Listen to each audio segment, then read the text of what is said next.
better. What a joke. So stupid. And boring as hell. You know what we should do? We should Listen to Hal Sparks. just as a goof. That'd be hilarious. I love Hal Sparks. Oh my god, he's the best! I have everything he's ever recorded. Me too! This is Doris Davenport, host of the Doris Davenport Show. All local, all the time. Now let's get back to Hal Sparks' radio program, Mega Worldwide. All right. We've got entirely too many troublemakers here. Yeah. You know what? I'm going to have to start cutting my own, Apparently, Harold the King, decisions were made. Yeah, right. I mean, there was a total lack of... I'm dead sexy. in there. You know what I mean? Like, I almost clicked on one that I can't do on the air. I have several of those. Devin does those if you don't understand and they're a little choppy for you. That's It's not Irish. It's not English. How are you? Fair, what is my kindness for the horses, you know? It's just pikey. Anyways, so we were talking about during the break, where the inflation they're talking about, energy prices, cost of houses, cost of gas, which if you're really rich and drive a giant gas guzzling car and you're recognizing that rents are going up in certain areas and you'd like to buy another property, but the profit margin on buying that property has gone down because the house people recognize that you're looking to buy it to turn it into a revenue stream instead of live there. And by the way, the cash specifically from Russia and China has started to dry up. That's a huge part of why there's less, you're not fighting for cash buyers in some of these cases. And if you are, they're North Americans or South Americans, but they're from this section of the world. So there's a part in this Market Watch thing buried way, way down in the bottom of the article where inflation isn't. The inflation news isn't universally bad. Several items that people used to worry about a lot in the past have been rather tame recently. Oh, goodness. Healthcare, for instance, was a major preoccupation in the decade before Obamacare was enacted in 2010. But over the past year, despite a terrible health emergency, medical prices are up just 1.7%. Prescription drug prices are down 0.3%. That's crazy. And health insurance prices are down 3.8% due to increased, wait for it, government subsidies. Now that for all of you socialist communists, it's communist socialist, communism socialist, they're communist socialism. This is standard democratic taxation. We recognize that you can pay, you can subsidize people getting health insurance, or you can pay later in lost revenue because those people are dead, or the destruction that cascades through communities and cities and the like. When people who can't afford health insurance get a contagious disease and pass it on, which we've recognized. We all it's not communism to recognize that diseases are contagious, some of them. Although apparently Marjorie Taylor Greene thinks that cancer is airborne. No. But I think she just overheard someone behind her on a plane talking about her. College tuition, which rose at 6.7 annual rate in the 2000s and 3.4% in the 2010s, is up just 1.9% in the past year. Now, why would that be? One of the reasons is it's now available to a lot more people because of digital online learning. And the $1.9 trillion rescue package and the new infrastructure bill is going to expand broadband, and the price of a university education for citizens in the United States, especially with good internet, no matter where you are in the country. That's right, red staters. It's time for your kids to get a degree in poetry and underwater basket weaving, and then they're going to have to find a CVS nearby and to dye their hair blue and have their one-person woman's march in their pink sewn hat. In the middle of some little town in Wyoming. It's coming your way. Every storm has a cloud as a silver lining, I suppose. So they says, but the storms are still gathering. Rex Nutting is the guy's name, is a Market Watch columnist who's covered economics for more than 25 years, which is one of the reasons why he knows the game. He knows that the game is you have to talk, if you're talking about inflation and you want people to keep it in the news, you gotta, oh dear God, you have to, I just clicked on a graph that came up in 82 where inflation was up 14% by this measure. Dang. In the consumer price index compared to 6.8%, which, by the way, if you mark, besides the 2008 drop off, is up about maybe 2% on the CPI since 2008. Because it dropped down because the government, by the way, started paying for a lot of stuff, driving down prices on purpose to help the economy recover. And the minute they stop, by the way, prices will go back, it'll cost more money out of your pocket, and there you go. So prices are rising, and this is, look at the title of this, the title of the article, Consumer Prices Rose at Fastest Pace Since 1982, Pressuring Washington. This is New York Times. Talking about the CPI. Gianna Smilek. Prices are rising at the fastest clip in nearly 40 years. Which, of course, 40 years ago, according to this, it rose 14%, more than double what it rose. And hey, no pandemic, no worldwide shutdown. All right, just U.S. isolated. And by the way, for the record, that's a percentage change over, and it was just spiking and vacillating. And, as it will create chaos and then seek equilibrium, and then create chaos and then seek equilibrium, which is how most economic patterns play out. Don't get me started on 4.669 as a multiplier. Prices are rising at the fastest clip in nearly 40 years. Fresh data released on Friday showed us supply chain disruptions, rapid consumer demand. See, I thought consumer confidence was terrible. How can you have consumer demand and low confidence, other than the fact that they're not confident they'll be able to buy stuff for cheap because there's a lot of other people with money who didn't used to have money who can now afford some of the middle zone Target items, right? The stuff that's the bottom of the top or the top of the bottom where most of us live. Right? Where the vast majority of American consumers find themselves financially, the top of the bottom or the bottom of the top. And rising housing costs, and again, housing costs, this is not a rent jack up that happened during this time. This is talking about housing prices, buying a new house or buying an older house in a better neighborhood. Fuel inflationary bursts. People don't buy houses every year. So the idea that somehow this is the consumer price index and it includes housing is always weird. And the only reason it is because of the house flipping. And if you want a single reason why we had a 2008 crash, I blame Armando Manalongo. Oh my goodness. Yeah. Tell me about Armando. We can't. I got to take a break. I wrote into this break. We'll take a short break and then we'll come back and I'll tell you why I blame 2008 on Armando Manalongo. You guys, you remember that name? You remember that name at all? We'll be back. No, I don't at all. This is Damian Perdue of Think Theory Radio, Saturdays at 6 p.m. You're listening to Hal Sparks' radio program, Mega Worldwide. I thought there was going to be a new one every break. I was so excited. You want more, Hal? We'll give you more. Hal Sparks radio program, Mega Worldwide on Chicago's Progressive Talk, WCPT 820. Hoo-yah! So I know I'm hammering this topic, but I feel like I'm the only person pushing back on the other side of this boulder.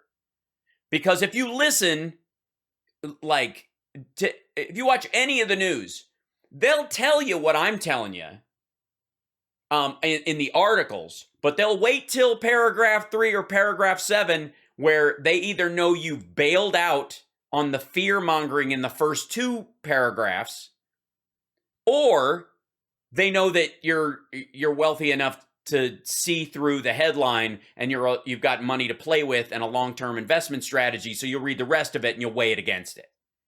And you're one of the deep readers. So the deep readers it's like they save, especially in economic stories, they save the real news for people who will hang in there. You know what I mean? Like, hey, stick around, buddy. I'll tell you the real story. And that's,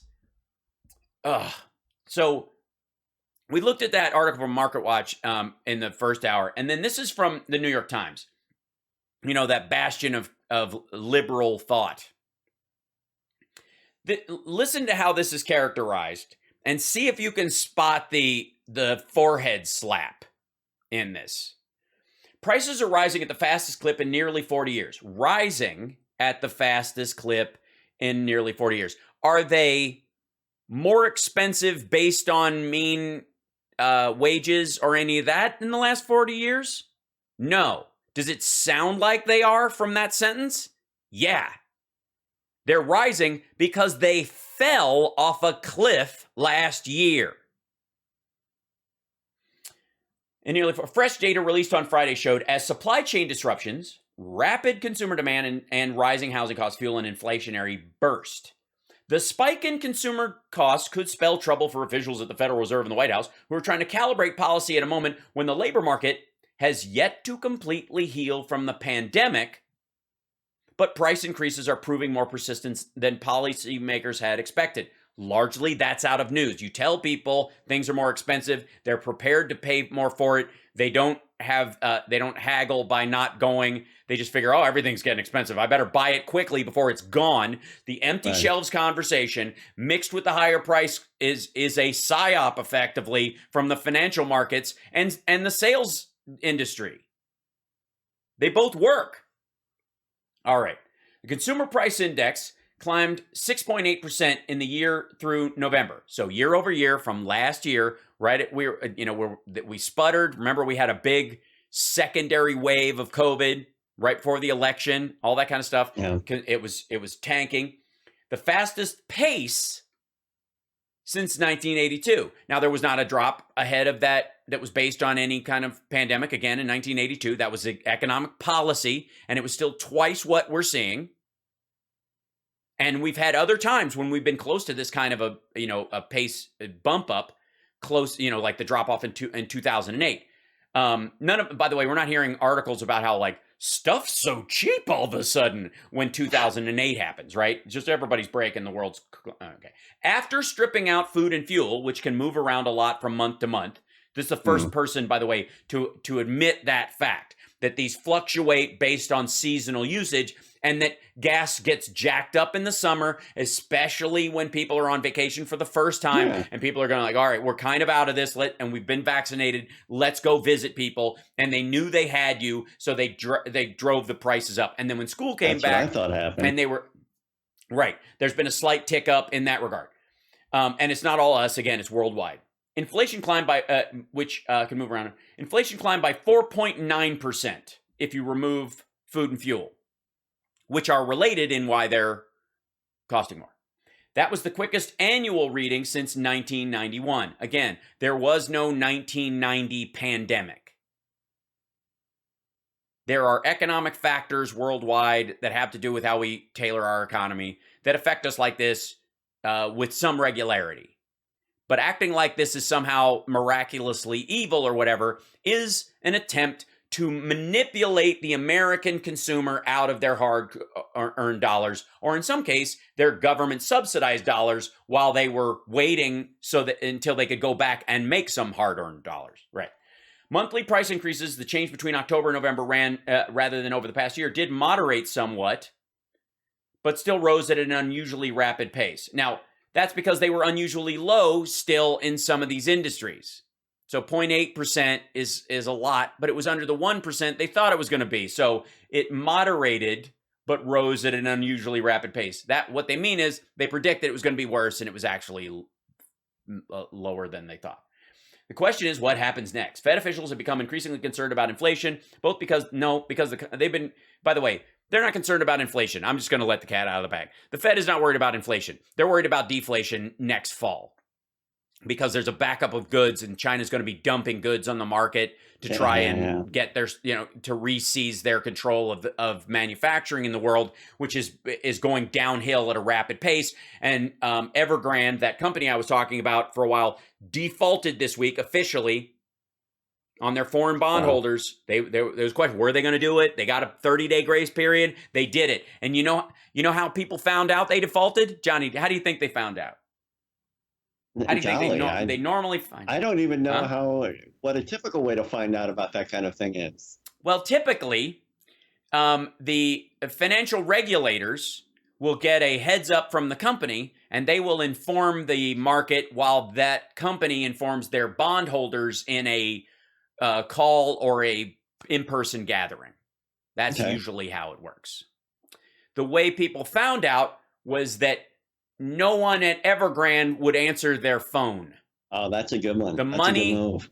the money did not show up in the accounts the way it was supposed to on the last day, and they just stopped answering their phones. Yeah. Evergrande has $300 billion worth of debt, and they just officially defaulted. 4 other companies are either in default or collapsing. Do you know how much China's high-speed rail debt is, Johnny Million? Not 360 billion, I bet. It's over $1 trillion. Like moly. We have been, I myself, I love the idea of high-speed rail, and I've been saying we should invest in it in our country. And by the way, if we want to, might want to talk to Taiwan. They have a fantastic system. Goes from Taipei through Tainan, Taichung to Tainan, all the way down the whole country. It's great. I've ridden on the train. It's beautiful. It's clean. They take great care of it, and it's been working and profitable for a very long time. We should hire those folks to make ours. I'm just saying. Bring over the Taiwanese, hire them to do it. Those companies know what they're doing. Not the Chinese companies that were looking at the bond issues that were coming from Vegas and Los Angeles and California. And okay. The Chinese high-speed rail industry is $1 trillion in debt. Wow. Then what, right? Almost, and 6 of the lines of the 10 major lines are not breaking even and are going into debt continually. And they are no longer maintaining the main lines with the consistency that they need to. They've also had, flooding and other stuff that's been a big part of this, and blackouts. And when you have a high-speed rail system, it's electric, and you need big electric plants to run the whole thing. $1 trillion.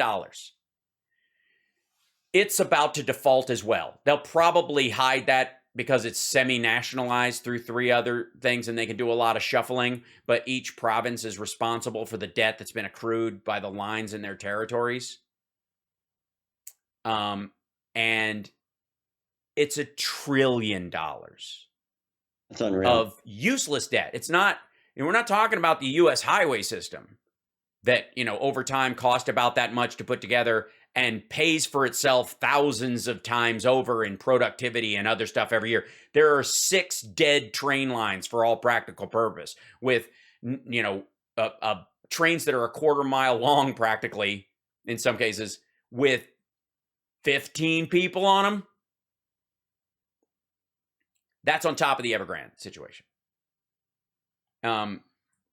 Just to factor that in. The Fed is not, China's going to need every dime it can get, and it's going to do it by dumping. It's going to lower its labor costs and dump cheap goods onto the market hand over fist for the next 3 years, which is going to undercut the cost of almost everything we buy, as far as electronics and other stuff, because that's what they're going to have to do to remain even just moving as an economy. Growth in the Chinese economy shrunk below population growth, which is already projected at a smaller number than it actually is. Ugh.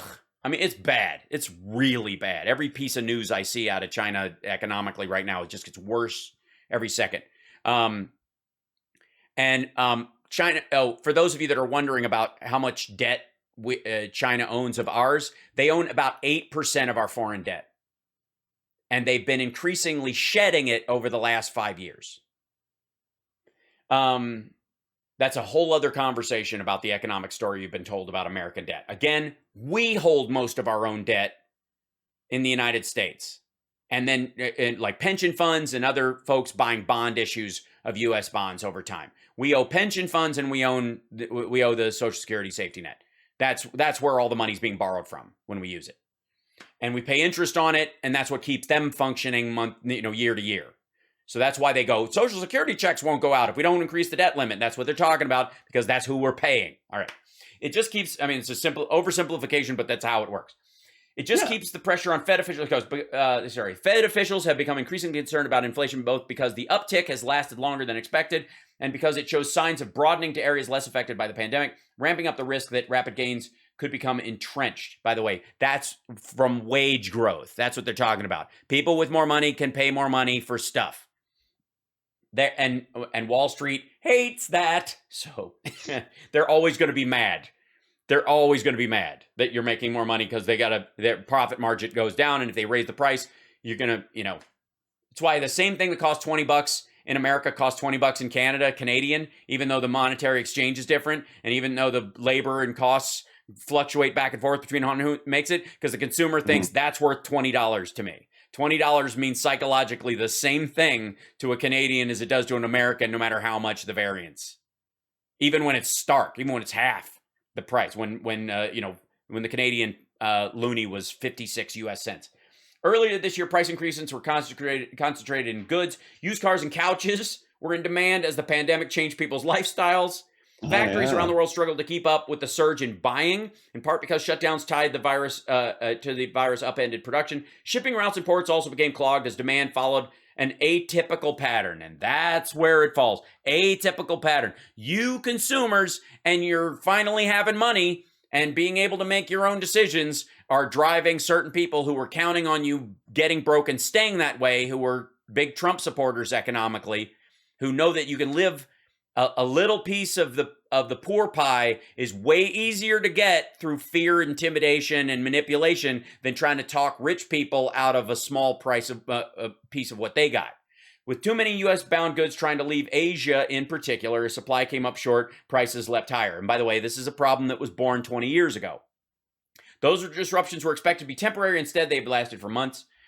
Inflationary pressures are also broadening to areas that are not as directly affected by it. Rental costs, for instance, have picked up sharply as rocketing home prices locked would-be buyers out of the market. That's also not true. People moved to be closer to better internet. The broadband aspect of the bill will change all that. It won't matter where you live. But it does right now. Housing, we moved during the pandemic, and Summer and I did, and one of the reasons we picked this area for our house was because of fiber optic and because I'm now doing this live streaming all the time and I need it. Without it, it was terrible. We were always ice skating uphill. Also, housing costs make up a big chunk. Jennifer Callahan, a mother of two in the Denver area, has been renting a 3-bedroom house since her previous home burned down in early 2021.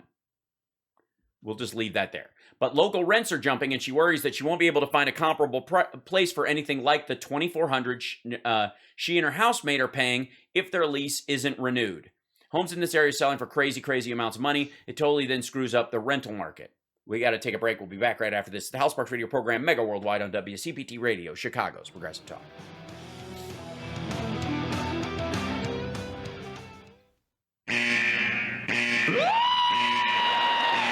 Attention, stop what you're doing. Because we're coming back to the Hal Sparks radio program, Mega Worldwide. They went a little crazy with it, and I appreciate it. Now let's get back with Hal Sparks radio program, Mega Worldwide.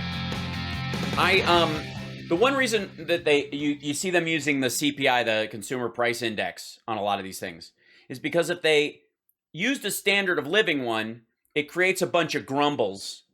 Lefties and righties tend to grumble a lot about the standard of living aspect of things because they have to recognize that even low-income Americans have seen a steady, if not shocking, incline in the available goods to them since, especially since the mid-90s, largely due to, technological improvements.